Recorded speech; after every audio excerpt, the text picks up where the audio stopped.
Cowboys. Cowboys are a contradiction of personalities. Rough and tough, yet soft-hearted and patriotic, easily expressing their love for God, country, and family. Cowboys are unabashedly and unapologetically the last real men. Long live Cowboys.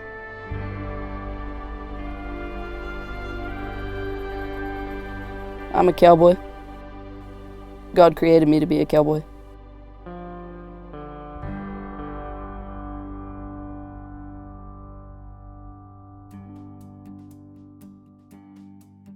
It's everybody's hometown. Prescott, Arizona sits in the mountains of the Prescott National Forest, an hour northwest of Phoenix. Once the capital of the Arizona Territory, its stunning granite formations and urban wilderness have been home to some of the greatest legends of the Wild West. This historic and charming town is not only captivating, but also one of the toughest. Every year since 1886, thousands of people have flooded the gates of Prescott for the world's oldest rodeo. Today, the Wild West rides on with the next generation.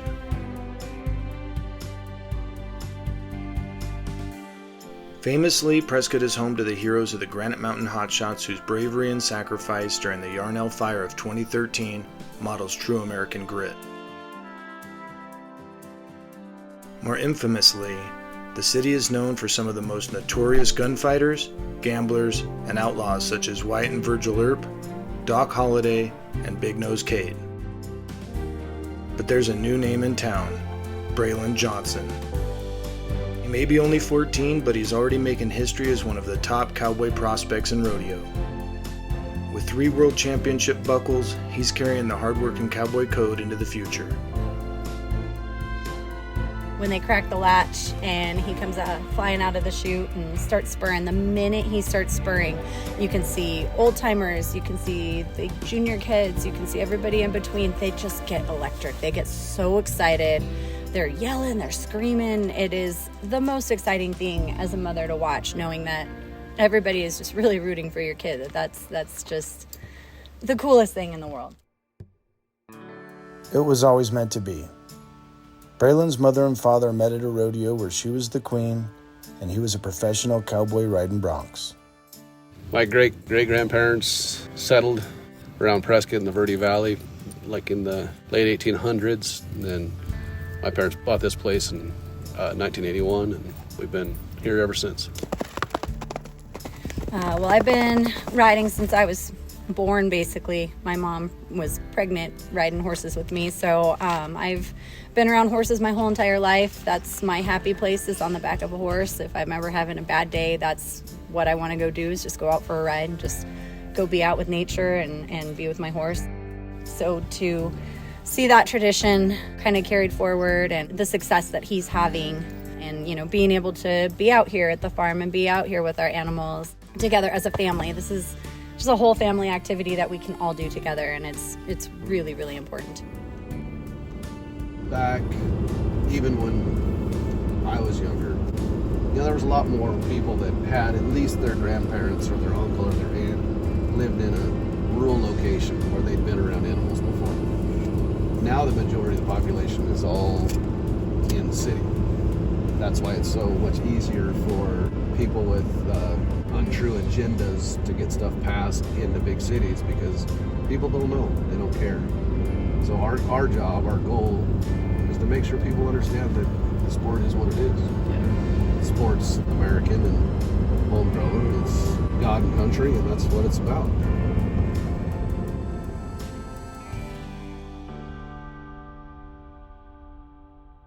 The talent is excelled extremely from years ago. I mean, the horsepower has gotten a lot better, and coaching's got a whole lot better, and we're making it a sport that's being coached to where years ago you were pretty much on your own. You didn't have no coach. You didn't even have videos of what you did wrong. A rematch.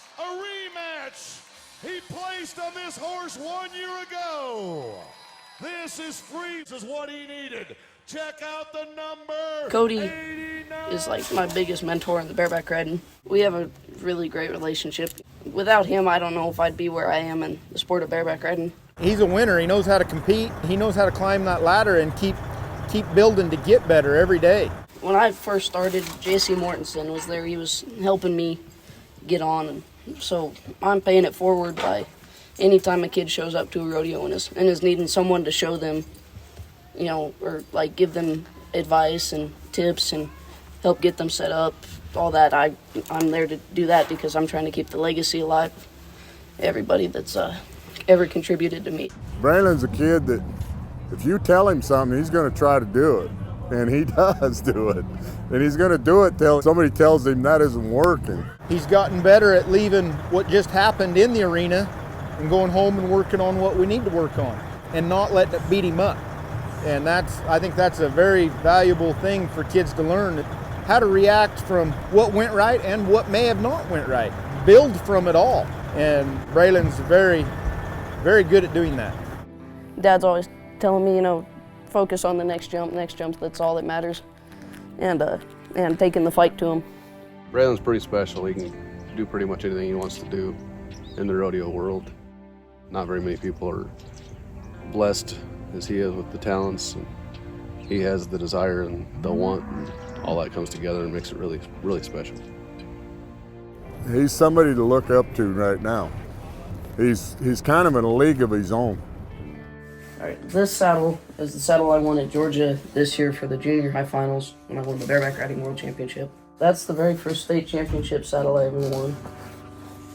Right here, very first buckle I ever won, 2018. When Braylon was 8, I want to say, Branden took him to Camp Birdie for a little ranch rodeo, and he got on a calf. And this calf comes out, and he does like a full hot lap around the entire arena, right? He's just going. And Braylon gets off at the end, and he wins $25, and he's like, I'm in. This is what I want to do with my life. Ever since then, kind of launched my rodeo career, I guess you'd say, and sure glad it did. All of the success Braylon has experienced isn't an accident. He has an extremely disciplined regimen. I wake up at 5:30 a.m. I go work out, then I shower, go to school. We ride the bucking machine 4 to 5 times a week, as much as we possibly can. When I'm sliding up and I'm getting ready to go, I ain't really got much in my mind aside from just strong mark out, which is the first 2 jumps. After you nod your head, that horse, you gotta have your feet above the shoulders for the first 2 jumps, and then just having fast feet after that. Say you're gonna be world champ. I can't say that's too cocky. The relationship between Cowboy and Bronc is special. They are partners and competitors at the same time. I can't name another sport with a similar dynamic. The Cowboy needs the Bronc to buck, but yet he needs to stay on and not get bucked off. They are both scored by the judges and can't do it without each other. Skyfall is, she's got all the potential in the world to be as good a horse as there is in the world. She'll be a top ender. What makes her different? She's strong, she's fast, she gets a lot of height when she bucks, she has a lot of kick, a lot of extension. She's got genetics from world champs on both sides. There's really no training. They gotta want it themselves, so it's all just the ability that horse was given, like the talent from his mom and his dad, that is what gave that horse the ability to be a 20-point horse. All of our horses, all of our bucking horses and saddle horses, you know, we've raised most from babies, from young, so we get pretty close with them as they're growing up.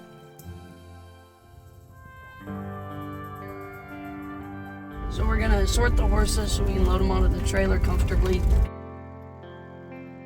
Watching the Johnsons round up is like witnessing an ancient cowboy ritual.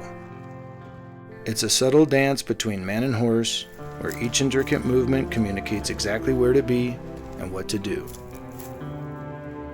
They work together by intuition rather than by words. There is a natural connection and understanding that binds them. It's real cowboys and real horses working in partnership.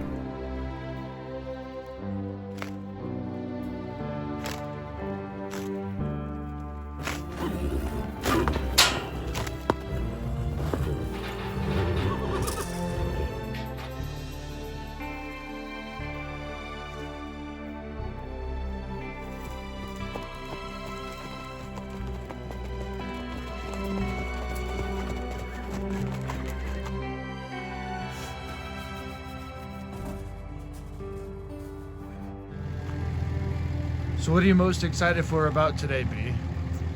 Just getting to get on more horses. I just like going to get on. I don't really care what I'm getting on.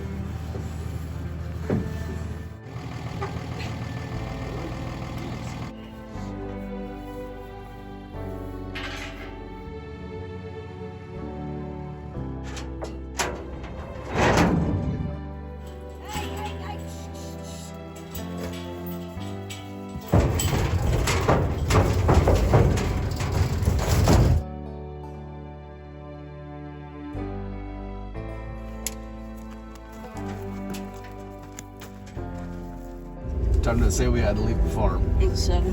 What time is it? 7. How does that happen? Never.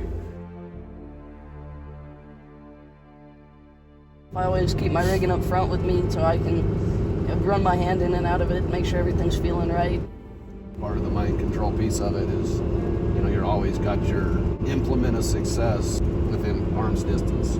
Keeps it with him all the time, so he's always, if he starts to feel something, he can run his hand in, and it just gives you a different take on your visualization piece.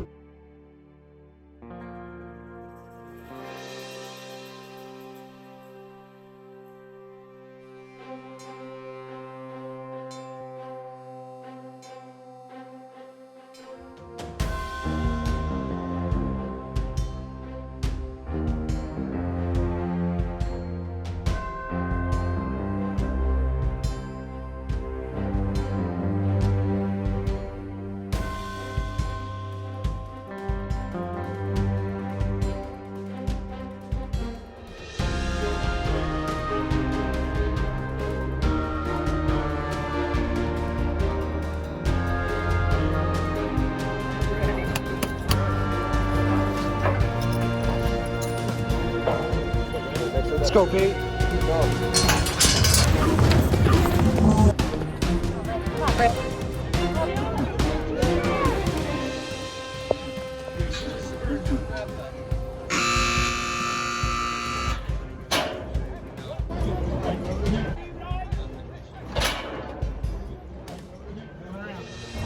And at that point, you just need to get your hips back underneath you again and sit back down and go home.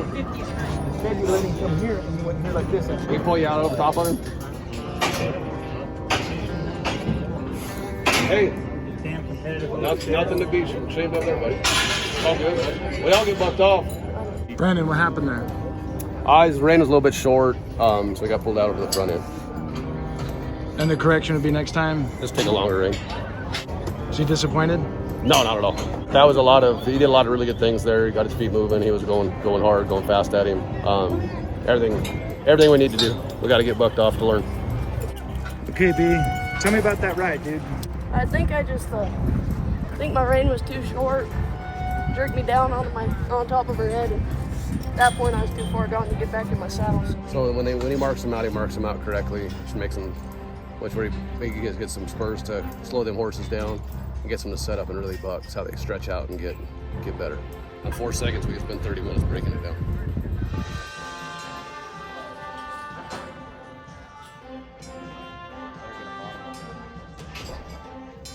You know why you're a wolf? Braylon! Wolves eat dogs. This is going to be Braylon Johnson.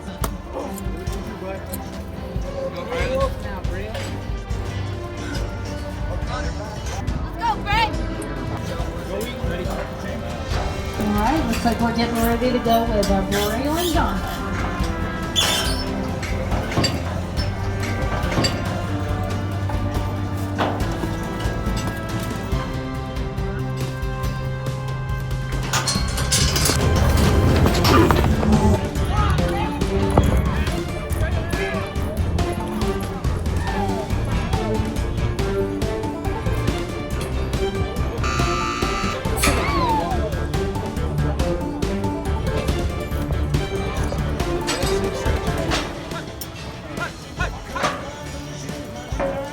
But when they're long like that, and she hits you in the back right here and sets you up, and from that point forward, your hips were just a little bit behind. If you had him spurred out, it was right on the brake. It wasn't up in the power.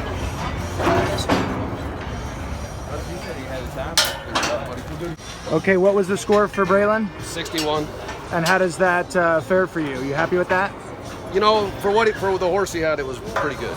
He didn't have the best dancing partner in the world, but it was good. He did what he could do. Got tipped out away from his hand a little bit, but it was decent. He won the round.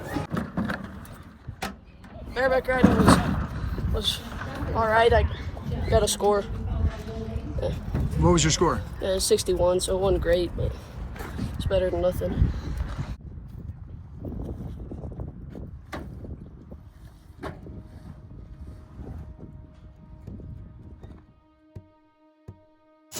Are these quarter horses or thoroughbreds?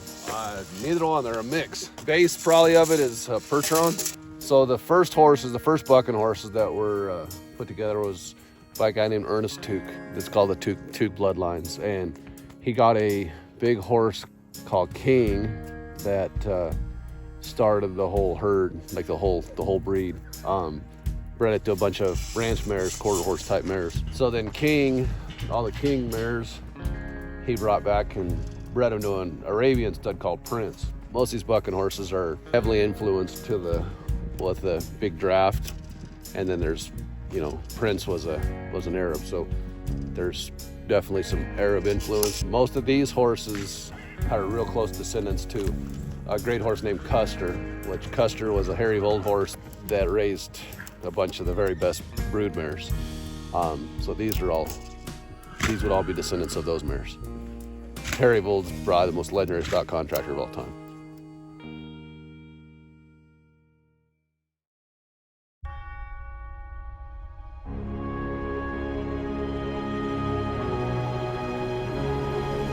My heart beats really fast.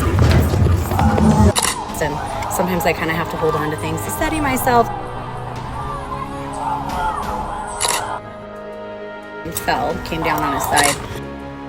Braylon rode him back up, which worked for a hot second until he flipped over the opposite side of his hand, and then he got hung up real bad. He was flopping around like a rag doll, hanging from his arm. It was awful. His hand was pretty banged up. Definitely got roughed up a little bit. His hand was pretty swollen. We've talked about it and decided that he probably shouldn't get on the next day. Cowboy tough and rodeo tough are a little bit different. A lot of times we make decisions that are based on toughness instead of actual injury. There's nothing better. We're at the top of the league being a cowboy. The old school football players that used to play with broken knuckles and busted up fingers and toes and everything else. That's not the way that world is anymore. But the rodeo world's still that way. And guys are getting on. If they can get on, they're getting on. No matter if they can crawl on, they're going to get on. And if you're injured, you're injured. If you're just beat up, you're beat up. And we're not going to ride injured, but we'll definitely ride beat up sometimes. Rodeo, you don't get paid unless you win. You can't win if you don't get on. In Braylon's case, if he got bucked off in the Bronc ride, he might have a bull. He has to get on in 15 minutes, and he's got to get that out of his head and get back on. Next jump mentality is ride jump for jump. That's what he's doing, and doing really well at it. The next day I was over there sitting in the back waiting to sing the national anthem. I said, Braylon, what are you doing? And he's like, I'm really sorry, Mom. And I'm like, I'm really mad at you right now. And he goes, I love you so much, Mom. And he just goes over and does his thing, and it doesn't even faze him. And of course he has a phenomenal ride, but it's always scary for me, especially when I'm like, well, that hand, maybe we should rest it. And he doesn't think we should. I mean, that was definitely my scariest mommy moment, just because it happened twice in one day, and I was like, wow, we really need to rethink what we're doing with our lives right now. Here, can you get my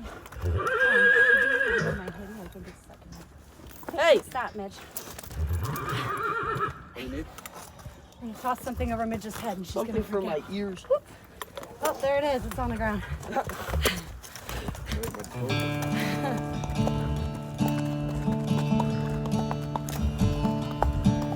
On the edge of her seat up in the stands, watching him on the back of the shoes.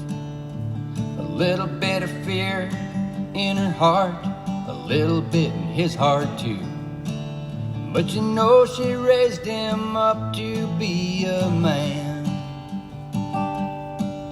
And his love for the danger, a mother don't understand. rest with all his buddies. She loves them all the same. They'll never know she's praying every time they play the game. And whether she's driving him or he drives himself, she'll always carry the load. That's the heart of a mother with a son on the rodeo road.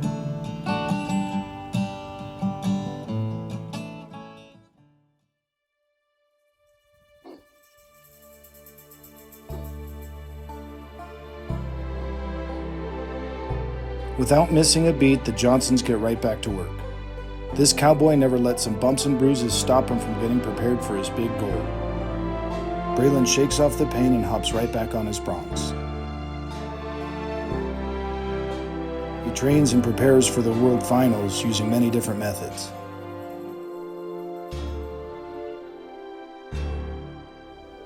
Together with his coaches, he watches film and breaks it down of old rides.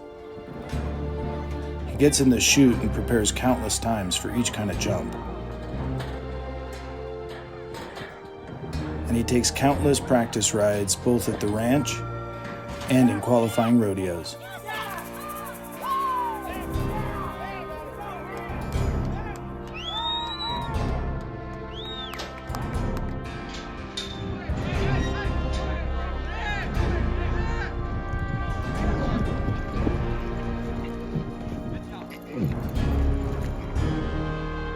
Before they knew it, the weather had cooled, the leaves had fallen, and it was time for the World Finals.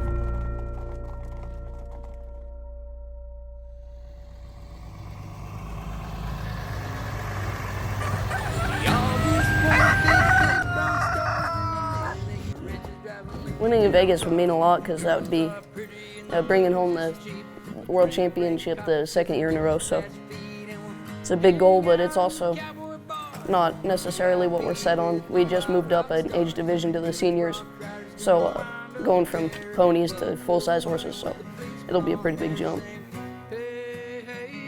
But the bigger horses, they're gonna pull my feet, they're gonna blow them back to me, and I gotta beat them all to the ground. I gotta put them back before they reach the ground. That way I'm not behind, that way I'm in time with them the whole time. They'll be at the ground a lot faster than a pony would. They'll kick a lot harder.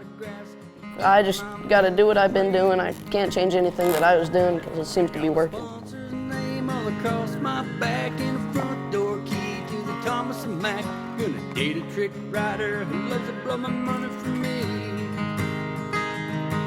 Gonna trade this life for fortune and fame. Gonna spur in the neck and lift on my rein. Cause we all just wanna be big Bronc stars, live on million-acre ranch. Go to all the junior world finals and win as many as I possibly can, just to continue to boost confidence. But getting to the yellow buck and chutes is the end goal, and that's as high as you can get in rodeo as professional rodeo. But NFR is definitely the peak of professional rodeo, rodeo cowboys. Blonde hair, but tell them about Broncs and how we never lose. Haven't seen our picture in the rodeo news. They hang on every word with an innocent smile. Everybody's got a saddle maker on speed dial, sing, hey, hey, I'm gonna be a Bronc star. Riding wild and thrilling the crowd, playing cowboy songs and we're playing them loud. Every old Bronc rider's calling you up just before the finals to wish you luck. We got back to the hotel around 11:30 and got to bed after midnight and woke up at 4, couldn't shut my brain off, trying to just figure everything out and get everything going. So go figure, so I'm running off of about 4 hours of sleep today, but you know, it's Vegas, right? That's what we do in Vegas. With the wild rock stars, every good Bronc rider's gonna wind up there. Every buckle bunny with the bleached blonde hair, sing, hey, hey, I'm gonna be a Bronc star. Singing, hey, hey, I'm gonna be a Bronc star. Singing, hey, hey, I'm gonna be a Bronc star.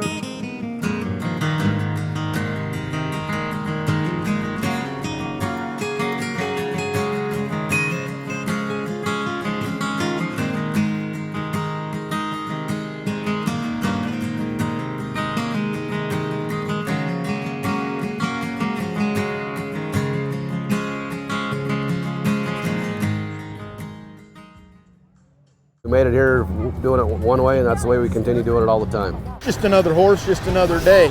We don't change nothing. We just keep going at them like we've done all year, and we leave it all in the arena.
Felt really good. The first jumps were real strong.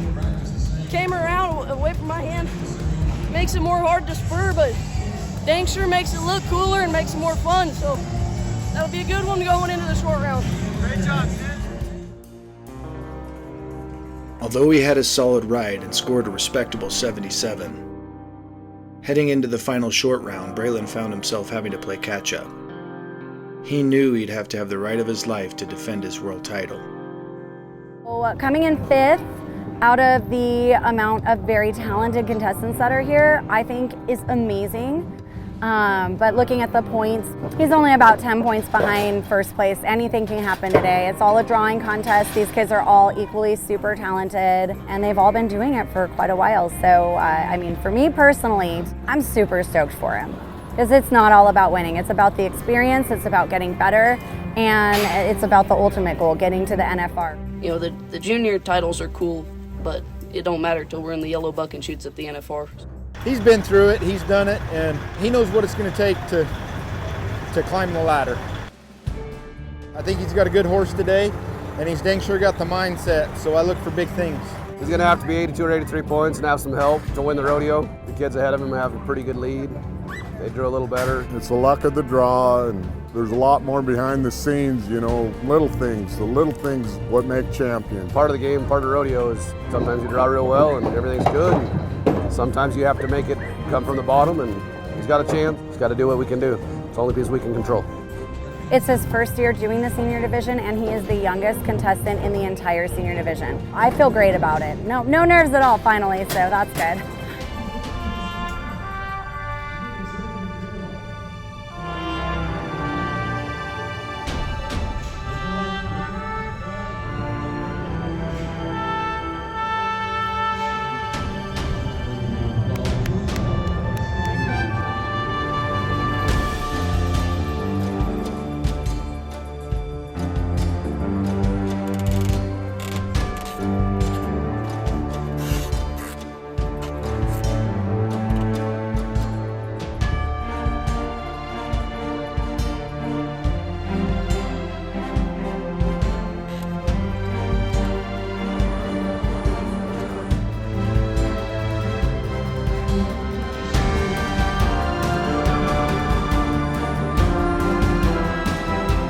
Title gets one ride at a time. And to win the short round, you got to be 86 and a half. Johnson has got himself the bucket horse called Hang Time.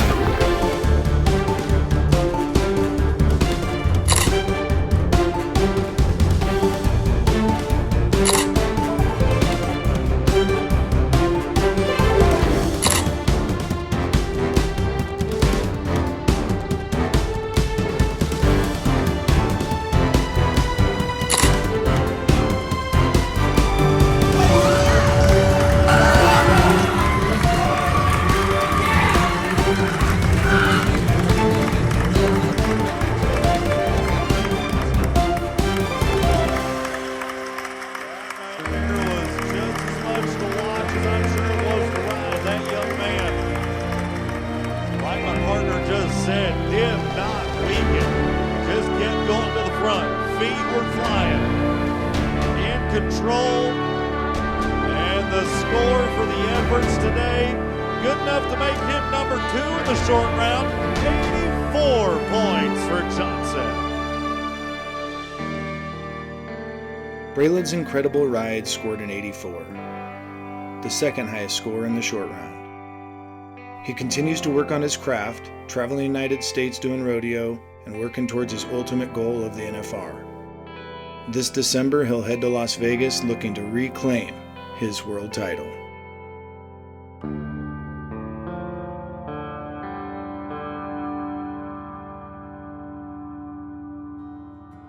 Need a new Capri camper full of old Severes and a truck that'll smoke 'em in all 6 gears. A mega cab Dodge big enough for 4+ me.